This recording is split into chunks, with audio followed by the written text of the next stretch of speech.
Well, welcome everyone. My name is Kyle with winthehouseyoulove.com. Here with me is Sam Parker with My Credit Guy. So, uh, first of all, I have to brag on you, Sam, for a minute because working as a loan officer, we're approached by a lot of people who say they can repair credit for our clients, and they want us to refer clients to them.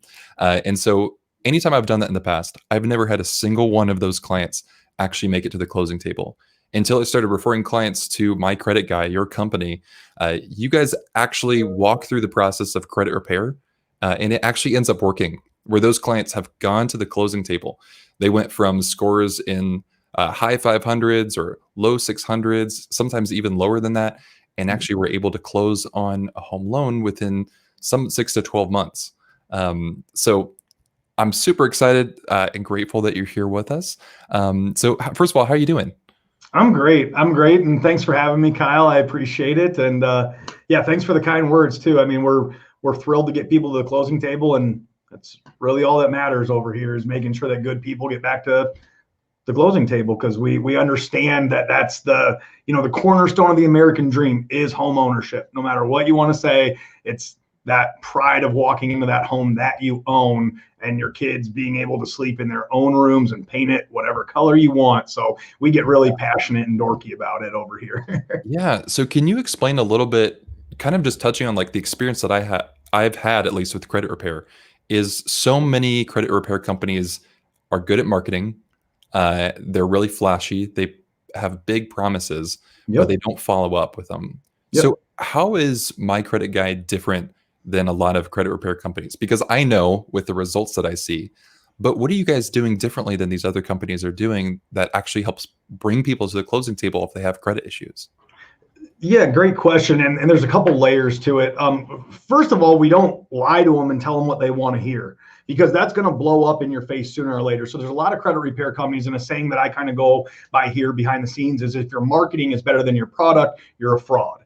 Right. And I know that's harsh, but if somebody signs up for your service because you said that you could do this or this, and then you get almost there, but you don't quite do it, that's not what they thought they were buying. And so I would rather be right up front with a client and tell them, not everything's going to get deleted from your credit report, but here's how we're going to work through these things and get you to the closing table as quickly as possible. Where in another situation, they bought a product where they thought it was a magic wand, they wipe it off, and so they're waiting and they're waiting and they're waiting and they're waiting month after month after month for that magic wand to work. And it's not until 8, 9, 12 months later that they go, this isn't going to work, is it? Right. Yeah. And we would have had them to the closing table 9 months earlier.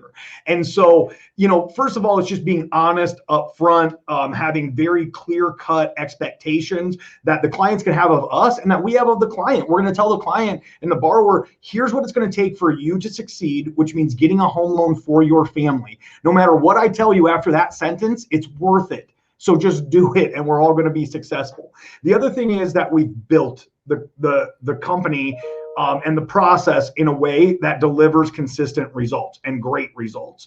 And so another little, cliche saying that my folks here get sick of is I say, act like it a lot. And so I'll ask them, what's the most important thing here at My Credit Guy? And it's getting our clients back to our referral partners so that they can close a home loan. And I say, well, then we got to act like it. Everything that we do, every motion, every conversation are we driving people to make the proper decisions and to let us work for them in a way, and educating them in a way that's going to get them back for this home loan. And then beyond that, create a lifetime client for our referral partner.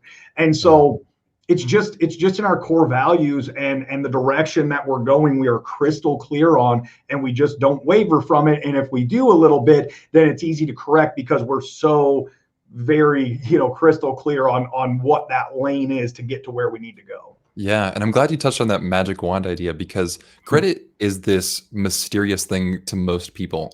And even people who work with credit, like loan officers and realtors, still don't know how it works because there's so many layers and so much complexity going on. And so I think what happens is we can feel like there is supposed to be this solution that's going to solve everything. But in reality, it actually takes some coaching. It takes somebody who's walking alongside you to say, here's what we need to do, because if we have bad credit, there's things that we need to work on. It can't just go away by sending out blanket mailers to creditors. Right. Like a lot of these companies will do. They'll charge $50 a month just to send out these blanket disputes, and they're Yep. not actually helping people walk through that process a little bit. So I want to kind of dive into some of the actual like meat here behind Yeah. how, if I have bad credit, where do I even begin in trying to figure out how am I going to increase that score? Like, where do I start? Yeah, great question. So we come at credit from all 5 areas of the credit scoring algorithm. A lot of people just think get my bad stuff removed, it's good. Or on the flip side of that, just pay my bills on time and my credit will be good. And both of those are incorrect, right? Because there's different if it's a pie and there's pieces of the pie and you have to address each piece. So really what we're looking at is, first of all, are there negative items present on the credit report? And if so, then we got to deal with those. Then, and I'll come back to that, but then we look at positives. Are there positive items on the credit report? And then if there are they the proper mix of positive items? And then do we have good balance to limit ratios on those positive items, right? And so those questions are really the main ones that need to be answered if you're seeking out good credit. So let's back up. If you have bad credit, if you have negative things on your report, you're usually going to have late pays, right? So a late pay is a pretty simple one. It's, were you late or were you not late? Okay, because I will tell you this, if you're trying to spend money and time going after a recent valid late pay, you're mostly going to be banging your head against the wall, because they're not going to remove it unless you're able to do like a goodwill action where you would call that company up or have us on your behalf reach out to them and say, listen, this is a good client. This is a one-off. This is a one-time mistake. Would you please, as a customer service move, be willing to do this, right? But if you go at them aggressively, they're going to dig their heels in, because if they're wrong on an item on the credit report, then they would technically be in violation of the Fair Credit Reporting Act. So to go at some of these people aggressively, or these companies aggressively, when you have a valid or a late pay that you're not quite sure on, would definitely be the wrong move. You would want to go to them and say, hey, listen, could you help? Now, if it's inaccurate, no problem. We'll get that thing off the credit report. If the company does not cooperate with us and they are incorrect, then we have FCRA attorneys, Fair Credit Reporting Act attorneys, waiting in the wings that will sue these companies on our clients' behalf at no charge to our clients. They'll get the money from the people that are the offenders in this, right? There's collections and charge-offs, and those are items that you didn't pay on that went to a negative status. And then the question is it right or is it wrong? And if it's right, or if it's accurate, but you're saying, oh, I'm not sure on the balance, I'm not sure on this or this, then we would still want the creditor to prove that what they're reporting is 100% accurate. And if they can't, then they're going to have to delete it or update it to what we're asking them of. Now, if those items come back as verified, this is where we really start to break away from other credit repair companies, because most credit repair companies will say, oh, let's preach this victim mentality and let's go back after these negative items again and again and again and again. And I'm sitting there going, just level with me here, Kyle. Was that yours? Did you maybe not pay it? And if not, then are we really going to let a $522 medical collection stop you from getting the $400,000 home for your family? Or should we just give them a call and see if they'll do a settlement or a pay for deletion? Right? And we try to refocus people on what is the prize here. And the prize is not fooling a few creditors to get out of a couple $100 or even a couple thousand. The prize is home qualification and getting that place for your kids to sleep, right? Yeah. And so it's multi-tiered. It's going after those negatives. It's getting the inaccuracies off there that shouldn't be there, the outdated items, the duplicated items, the ones that you say, gosh dang it, that is not mine. We'll get those off, or we'll get them updated. Then it's sorting through the ones that do come back validated. Are you really mad about this because it's totally inaccurate? That goes to the attorney. If you say, no, that's mine, then let's get down to work and do settlements and pay for deletions. Then we look at those positive trade lines and we'll do coaching on that. And when I say positive trade lines, I'm talking about credit cards, right? And to have good credit, you really do need to know how to maintain credit cards, regardless of any financial guru out there that tells you to cut them up. But you need to show, the credit scoring algorithm wants you to show that you're a good risk, right? That somebody should lend you $200 or $500,000 for a home and that you would definitely pay it back. And to do that, we need to show them the proper mix of credit, and that would be credit cards and installment loans. Installment loans you usually have, Kyle, because you have a student loan, a car loan, a mortgage, something like that. Those are all installment loans. But with credit cards, there's a lot of points tied up in those because your credit usage makes up 30% of your credit score, and that's basically the credit card section. Your balance to limit ratio, you want to be keeping those balances down below 30%, if possible, between 5 and 10% ideally. And so anyway, I'm rambling here, but I'm just saying there's so many layers to it. And what we do is from the very beginning, it's a sprint to address every single layer of that. And with other companies, the client a lot of times is waiting on the credit repair company. And with us, it's like we're that coach, we're your guide, we're out in front of you, breaking the path, but we want you right there in our hip pocket so that we can keep moving fast. Yeah, and you're taking the holistic approach to it. Like you mentioned, the $500 in collections. I can't tell you the amount of times I've seen on a credit report, it say like $80 in collections. And I'm thinking, are we really, like you've been working with some credit repair company or whoever is sending out mailers on this, it's $80. I'll pay it for you. Right. I shouldn't advertise that. Yeah, I know what you mean though. It's $80. Like, is that really going to keep you from purchasing a home? Not only that, but your credit score is getting taken down, meaning you're going to have a higher interest rate on your loan. That's going to be far more expensive to have the higher interest rate than $80, $500. So can you talk with us about collections?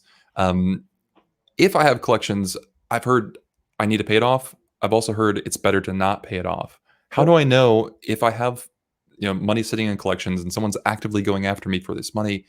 What do I need to do to make sure that my credit is going to be in the best standing possible? Yeah, great question. And people run into this all the time. And I have so many clients that'll, get a hold of me very excited. And they'll say, I've done all the hard work. I went and I just paid all my collections off.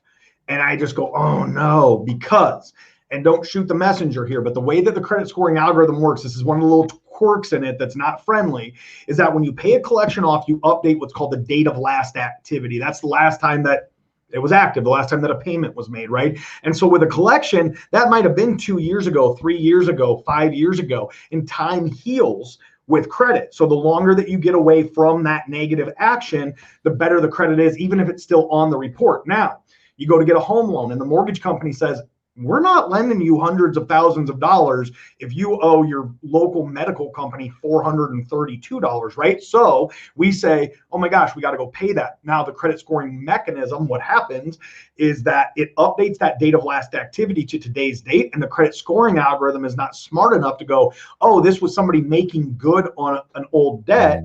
And I don't believe that somebody should get points for paying a collection, but they shouldn't lose points.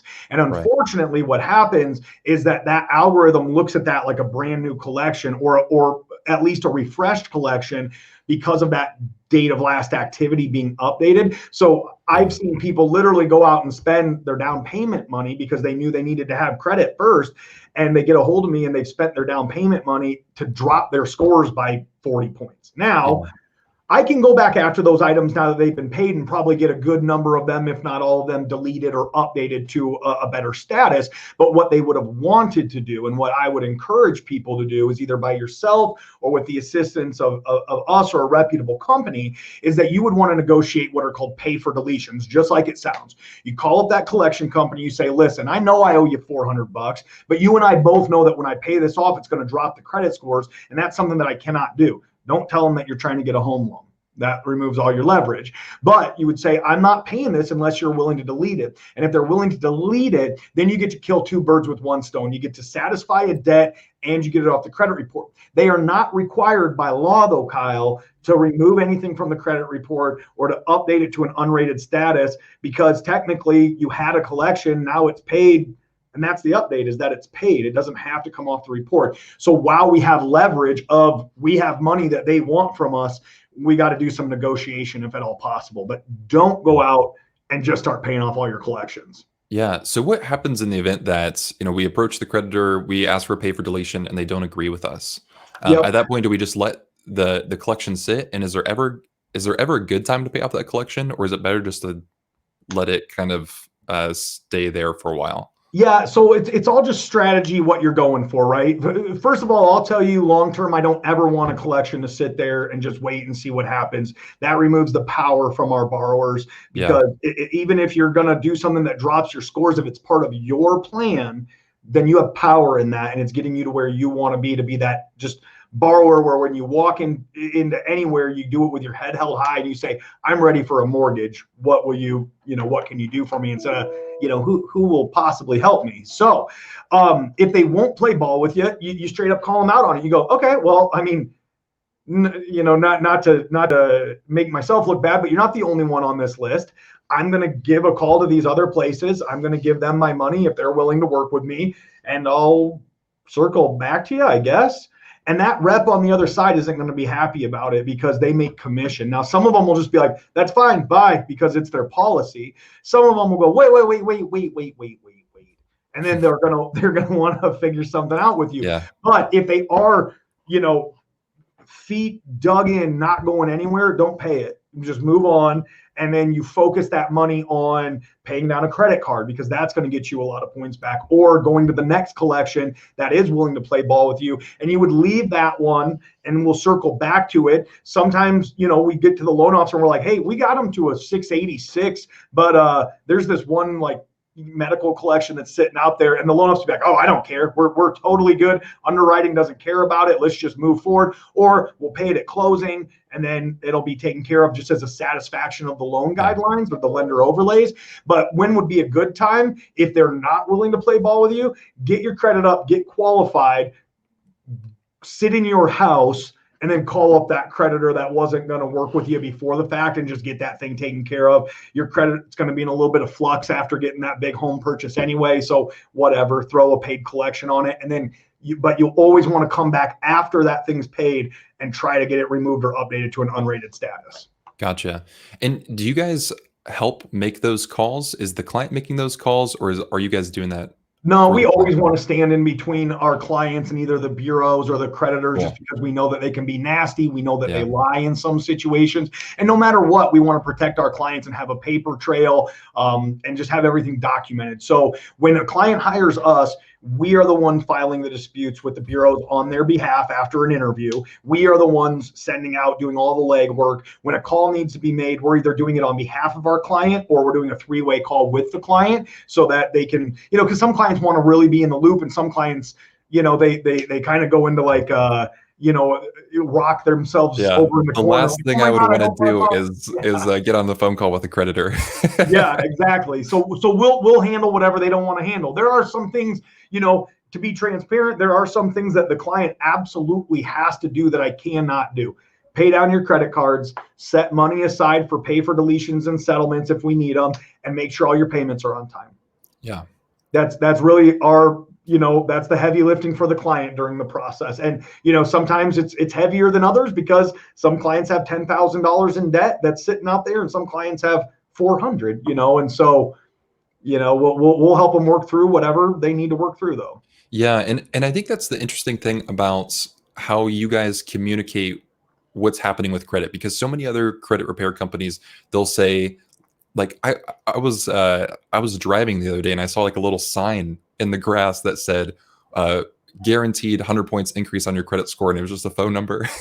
First of all, I'm thinking this probably isn't legal. So gross. But then number two, like, you can't guarantee anything that's happening with credit, or the assumption that there's going to be some button that you can press. And I think some of that hasn't been helped by, was it Experian that put out that thing where it's the app or whatever that you could, the boost. The boost that does nothing to your mortgage score or anything that actually matters. But like what you guys are saying is the hard truth of it, and you're putting in the work, right? If there's things that need worked on, there's not going to be some magic company or magic solution that's going to automatically change everything. It's going to take work, and you guys coach people through that process, and step in those places where it's a little bit more frustrating, because the last thing I want to do is try to call and negotiate with a creditor about some debt, because that sounds like the worst way to spend your day. I got some weirdos that work for me that love it, and I'm like, wow, you guys are freaks. What do you want to drink? What do you want for coffee? I deliver it, because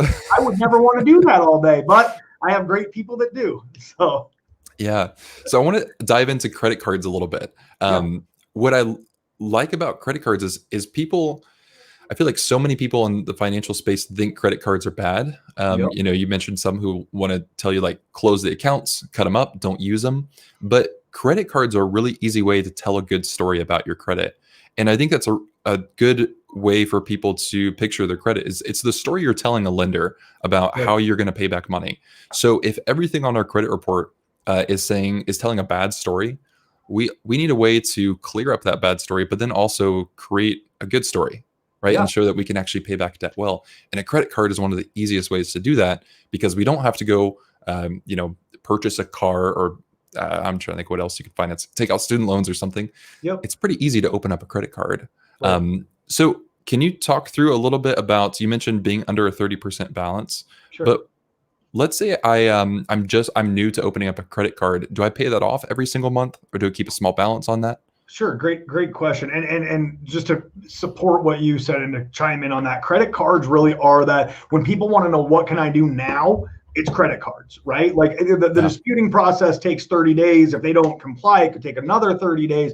Credit cards are something that you could open up or pay down right now and have an impact. So the cool thing about the credit scoring algorithm is that it's set up to put everybody on a level playing field. It's really a game. It's a very high stakes game, but as long as Right. you know how to play the game, you can really win financially just by doing these little things while everybody else is griping about like, oh, I shouldn't have to have a credit card. And you're like, cool, I have 4 and I do Yeah. all the right stuff and my credit score is a 740 and a financial opportunity popped up the other day and I popped on it and I'm going to make a quick $60,000. You know what I mean? Like, but that world doesn't exist to a 540 credit score because they're down Mhm. there going, oh, I shouldn't have to do this. And it's, as soon as you get out of that mentality and you realize that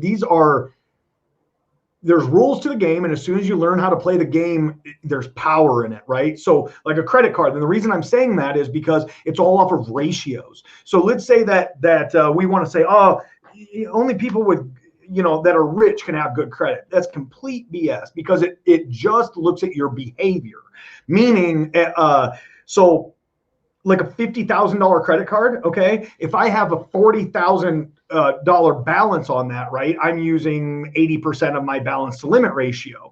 If I have a $500 card that I'm using 20% on, sorry, 500 that I'm using 200 on, I'm only using 40%. If everything else on my credit report and your credit report were the same, but I have the $50,000 one that has the higher usage, my credit score is going to be less than yours because you're displaying the proper behavior that the credit scoring algorithm wants to see. So if you get two $200 secured cards open and you keep them at the proper balance limit ratios, you're going to be in better shape than somebody that has a $20,000 card and a $30,000 card, but those cards are maxed or over 50%. Now, where you want to keep them, regardless of the amount, is the sweet spot is between 5 and 10%. Okay. A lot of people say pay it to zero, keep it at zero, but you're not showing activity. You're like I try to relate it a lot to like football, and it's like a tryout. And when you're doing the boring stuff, like paying it to zero, leaving it there, or only having installment loans, it's like you're taking a snap and throwing the easiest pass possible and then going, look, I'm a really good quarterback. Well, they want to see you do some riskier stuff. They want to see you roll out of the pocket. They want to see you throw on the run. They want to see what it looks like when people are coming at you and, all that good stuff. And that is where that mix of credit comes in, where you got to be using the credit cards. You got to be keeping those balance to limit ratios low, but still using them to show activity. Because again, the question that is being answered with the credit scoring algorithm, with your credit report is, should I lend this person hundreds of thousands of dollars or not? Yeah. That's what your credit score and credit report boil down to, is that ultimate purchase of the home loan, in my opinion. And so you just have to answer those questions along the way. And so you want to show a lender, look, I'm good here. I'm good here. I can do anything. I'm responsible. This is no big deal. Right? Yeah. Yeah, and an analogy that I was told once, and tell me if this is true or correct me on it, is kind of like, is it true that the credit card is only going to report once a month to your Yeah. statement? So it's almost like there's like a curtain in front of your credit, and your credit score is going to get reported because every single month they're just once going to pull it back and see what's there. And so if it gets paid off and all we see is a zero, it looks like you've never been using that credit card Right. because they're Yeah. not. If you get the dates down wrong, you could really not be getting credit for a lot of what you're doing. Because, yeah, if every time that you're reporting, like, let's say you have a Capital One card, okay? And let's say that they report all of their information on the 18th of the month to the credit bureaus. And let's say that by the 18th, you've always paid it down to zero. Well, the information that they're relaying to the credit is $0. They're not saying, well, it looks like they were at this month and then they paid it down to this. They're just saying on this date that we sent our information back into the credit bureaus, it was this. And that's why like a lender would need to do like a rapid rescore if somebody paid down a credit card, because it's not all dynamic. It's not all being updated day to day. There are updates that happen on the bureau. Don't get me wrong, especially if a new negative item hits, that's going to hit that day, right? But a lot of the good stuff that you do lags behind. Yeah, it's funny how that works. Yeah, it's crazy. So I want to dive in a little bit to kind of the mortgage side. A big fear that a lot of people have is getting their credit pulled. Yep. And there's this fear, or there's this assumption that if I get my credit pulled, it's going to tank my score. And I think a lot of that comes from, and again, correct me if I'm wrong, because you know way more about credit than I do. For instance, I hear a lot of people say, I went and applied for a car loan. They ran my score with a bunch of lenders and my score tanked.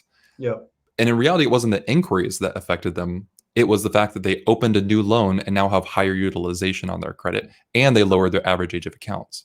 Yep. That's what lowered the credit score, and that's okay because it's going to come back. But it's the inquiry that I believe you guys said in the video is only 0 to 5 points of a change. Yeah, Matt. I mean, you're looking usually like 0 to 3 points max. And if it is the 5th or 6th inquiry, like what they're talking about, then it's not having any impact on the credit, because there's that window of, depending on the industry, 30 to 45 days in a like industry where that inquiry only counts as one inquiry. So I can tell you, besides in a situation where somebody was right at like a 680, a 720, something like that, and they lost those 3 to 5 points, I've never seen a file, and I've been doing this for 17, 18 years now. I have never seen a file where I was like, ooh, you really are a victim of just inquiries. It's always like I'm trying to draw their eye and be like, I know that this is the part that's convenient to look at because it's not your fault necessarily because you didn't know these inquiries are going to hit. But where I want you to kind of look is over here where these 3 maxed out credit cards in the collection from last month.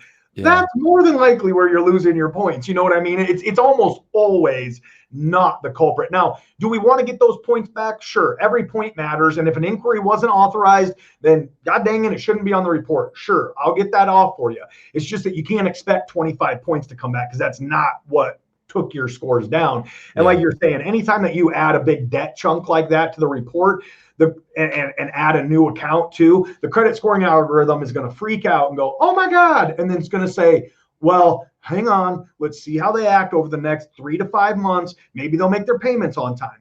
And then that's why you're going to get those those points back over 3 to 5 months. And then after that, it should continue to increase from there as long as you're making your on-time payments, but it's not the inquiry. Yeah, it's kind of like this thing where your credit is here. Maybe you took out a new loan, so it's a car or a mortgage. Your score is going to dip down a little bit because again, we lowered our average age of accounts. We took on more debt. We have a higher utilization on that account, so it dipped down.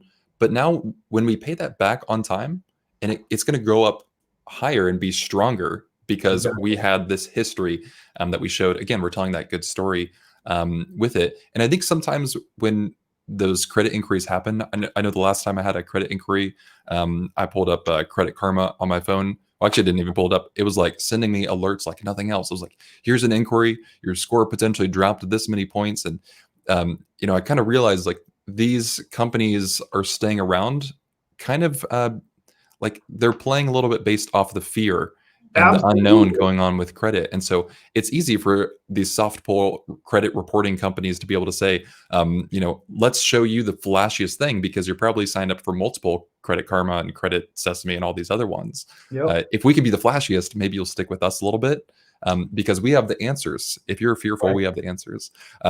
So it's just interesting to see how that game gets played and some of those myths keep going on. And every time that you're brought back into their environment, you're brought back into a funnel where there's things on the side to click on. Even their credit scores, you look at it, it's, you pull a fake 712 credit score through fake whatever score.com, and then you click on their affiliate link, that because based on the 712 that you think you have, then you should be able to apply for this credit card that they're telling you that you would qualify for with a 712. The problem is that when that credit card pulls credit, they're not using the same algorithm. So now you're offered some other skeezy credit card that does not reflect a 712. It reflects your real 660. And so it's just a big funnel. You don't want Yeah. one of those. Yeah, they got to stay in business some way, Yeah. and it's that same thing when you're not paying for it, you're the customer. Yep. You're the product. Yeah, Yep. you're the product, and so I think it's really important to realize that as well. Can you talk a little bit about the idea of closing accounts? I think this happens with credit cards a lot. Like I had a credit card. Since all inquiries, within the same kind, you have that window. Yep. Like 2 years ago, I think I opened like 7 credit cards at once, because all the inquiries count. So I knew that. Yeah, I knew that I wanted to keep them up, but I didn't stay up on keeping a small balance on one of them, and then it closed, and that dropped my score quite a bit. So can you explain a little bit about what's happening when we pay off these accounts and we actually close them, and why you shouldn't do that?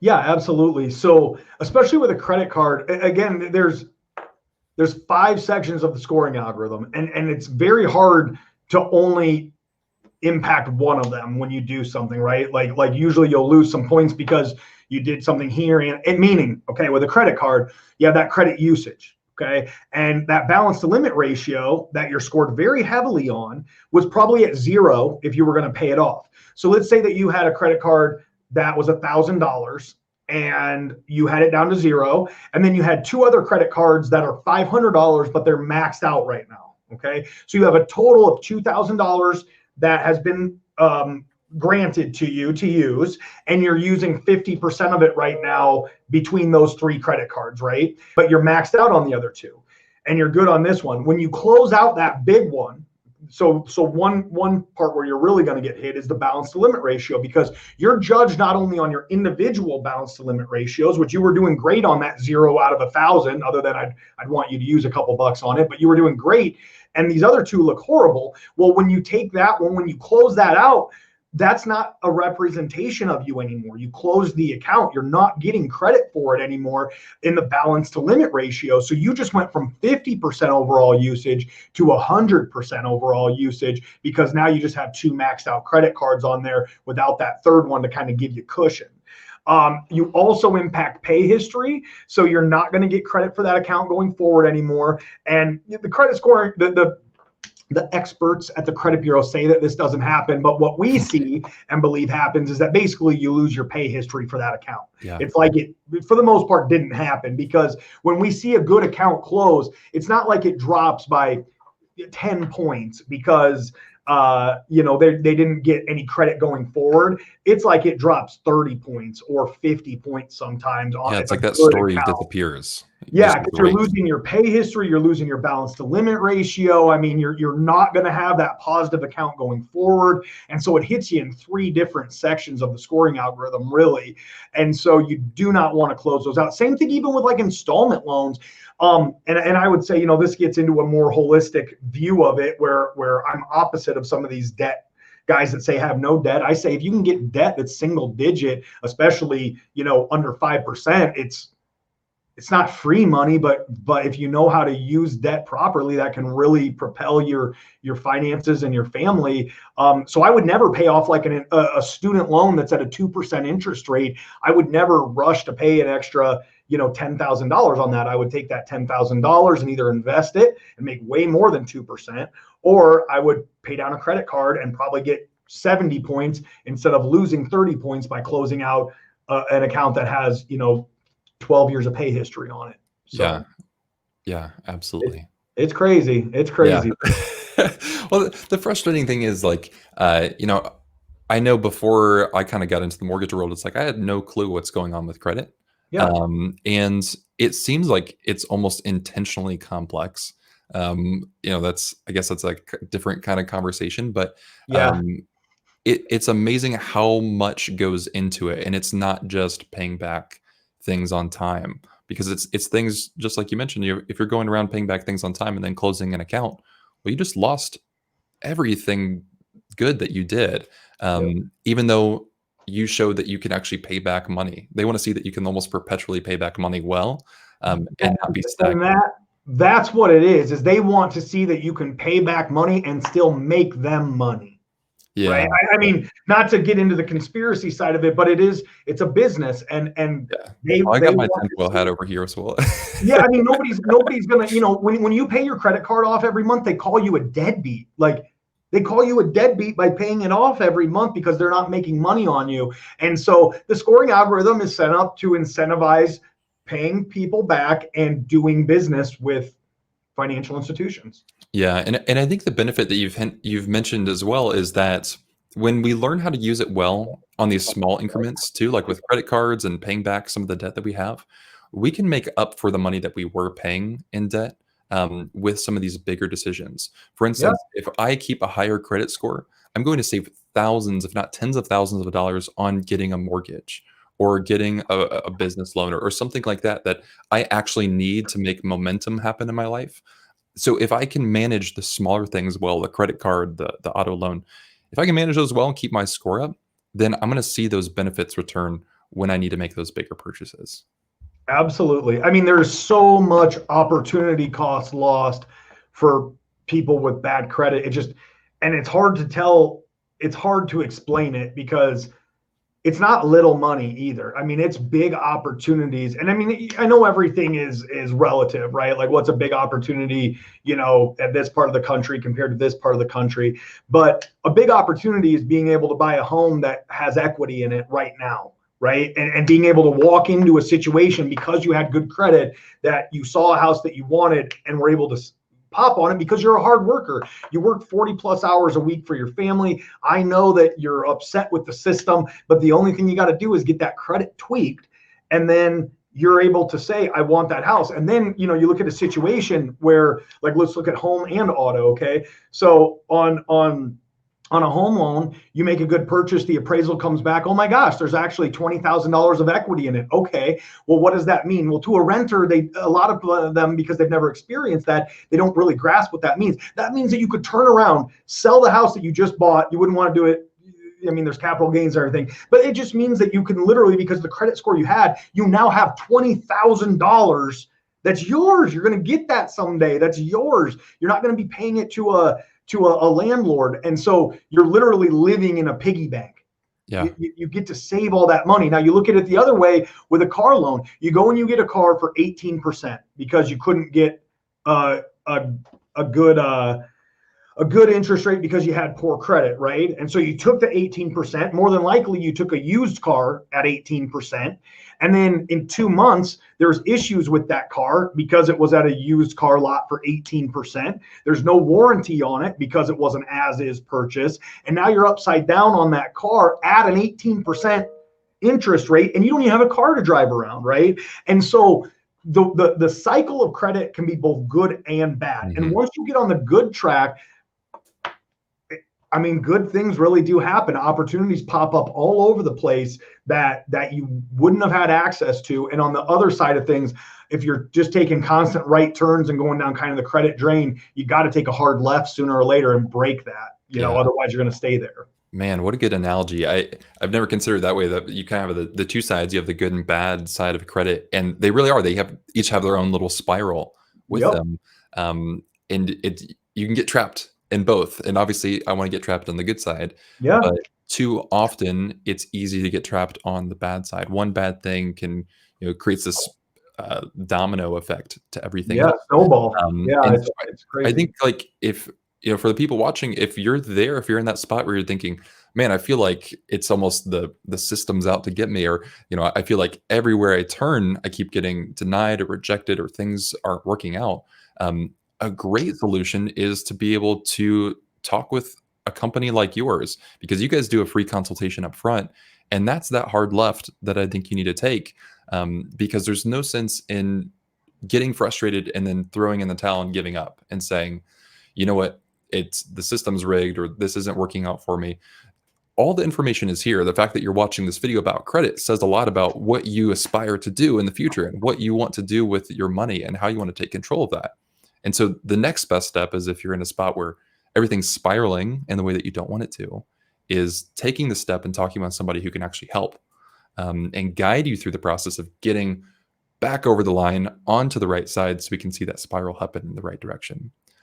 So could you touch a little bit before we end here on how the process works with you guys, Sure. from kind of beginning to what's it look like working with you? I know you guys have a dashboard you can log into and all of that.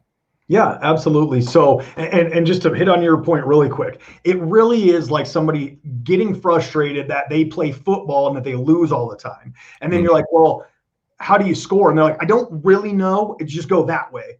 It's like you have to understand the rules of the game. You have to understand how to get a first down and the different players, right? And so there's so many people playing this very important game, and they're frustrated they're losing, and they don't know the rules. And the only way that we can do that is through education, which we provide a ton of for free on our website. And I'll get that here in a little bit. But the way that our system works is that we start off with a free review. If you have a credit report, you send it over to us. If you don't, we help you pull one. It is going to be a consumer report unless you have a lender report to send to us. So we're looking at the data on that. We're not always paying so much attention to the scores, but you will see your scores go up. I'm just clarifying that we're looking at a consumer report.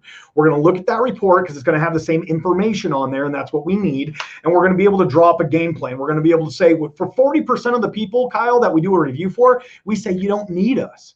You just need to do this or pay this down or open this up or transfer this or whatever. And we send them on their way and we say, congratulations, you're about to qualify for a home loan. For 60% of the people that we talk to, we're going to be looking, like I said, at their negatives, at their positives, and just breaking down that credit report, figuring out what they disagree with and why, and then pursuing those negative items based on violations of the Fair Credit Reporting Act, the Fair Debt Collection Practices Act, statute of limitations, much different and better than this isn't mine, take it off my credit report, like what most dispute mills in the credit repair world do. Then after anywhere from 1 to 3 months, typically, depending on the client's time frame and kind of their feeling towards the items, we're going to switch gears and we're going to start helping them with those settlements and pay for deletions, where we get resolution on the items rather than just keep pushing it down the road, push it another month.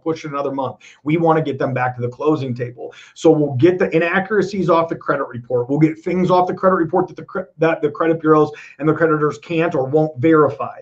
Then we'll come back and we'll satisfy and help clear the way with any remaining debts. We're going to look at the positive trade lines and make sure that they have enough good things. And if they don't, we're going to help them open up credit cards. Like we talked about earlier with the balance limit ratios, we're going to tell them exactly to the dollar where to maintain those balances throughout the process to maximize their score. They're going to be assigned to a team of 2 dedicated credit coaches that are going to handhold them through the process. Their job, my credit coaches, like their hair is on fire, is to get people back to the closing table. And they do that. If you watch like our Facebook wall or our Google wall, I mean, every single day we have loan officers and clients saying, you got us here. We thought we were down and out. We thought we would never qualify. And here's what happened. So, as long as a client follows our game plan, they're going to have success in a couple of ways. Okay. If I accept a client into our service, because remember, we'll tell you if you're not a good candidate and we'll tell you what you need to do, and you don't need to pay us a dime for us telling you what you need to do. It's just if we go to work for you.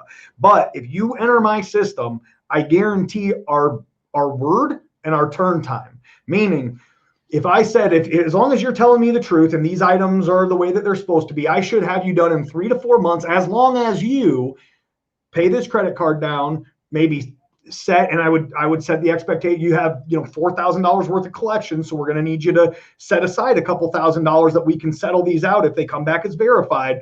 But anyway, my point is, once we get to the end of what we've quoted, that client is either going to be able to be sent back to their loan officer, or we're typically giving back the money that they've spent on us, because nobody enters my credit guy's system to get halfway qualified for a home loan, because there's no such thing. So as long as the client has stuck to the plan that we laid out for them, we'll guarantee our work. It's just if a client kind of goes AWOL. If we said, listen, you're going to need to pay down these credit cards, and they get 3 months in, they're like, I don't even want to pay down my credit cards. Like, okay, I can't do it Yeah. for you. And we talked about this on day one. So there's just no chance of a client getting left in that void that almost every credit repair company leaves most of their clients in. You will have resolution, or you will have your money back, and you'll know that we did as best as we could, and that honestly what's on your credit report is a little bit more valid than maybe you thought it was. Yeah, absolutely. Yeah, and I've seen your guys' process firsthand, and it's incredible. There's a dashboard you can log into and see Yeah, the whole sorry. game plan of what's going on, and that I like because I like the tech side of things a little bit, but Yeah. it's great to see that you can see your credit coach and what your active plan is. Yep. So they're going to set that up with you, and then be able to walk through that with you, so you can log in whenever you want and see, oh yeah, okay, this is what we're doing. So if you're in that spot where you're still working on paying down stuff, or you're feeling discouraged, you can see that you're still on that plan, because that's the hardest thing, is that if you don't have a plan set up and written down somewhere, or logged, or you have accountability, then you're most likely not going to follow through with it, and you're going to get discouraged and wonder why things didn't happen. Yep. So the way to connect with My Credit Guy, do we just go to mycreditguy.com? That really is the best way, mycreditguy.com. You can set up a free consultation there. And also at the top, if you click on videos, that's going to be a huge video library, dozens of videos of just the common credit questions that we get all the time. And so you can kind of educate yourself there as well. But yeah, to get a hold of us, mycreditguy.com, sign up for a consultation, and we'll start with a free review and go from there. Awesome. And I'll have that link in the description as well. But Sam, man, I respect you and your company so much. You guys are, I know you, I'm not a huge fan of Dave Ramsey and the way he teaches credit, but he always talks about the idea of the heart of a teacher. And I think that's the best way to figure out, do you want to work with somebody? Do you want to work with a loan officer, a realtor, a credit coach? Do they have the heart of the teacher? Are they willing to sit down with you, answer your questions, and have empathy and help you understand the next step in the process? And I've seen firsthand that you guys do that with the clients that I've sent your way as well. So I appreciate the work that you do, and thanks so much for joining me. I really appreciate it. Thank you, Kyle. We really appreciate the opportunity, and we couldn't get a better compliment. So thank you so much, and let us know when you need us again. Will do. Take care.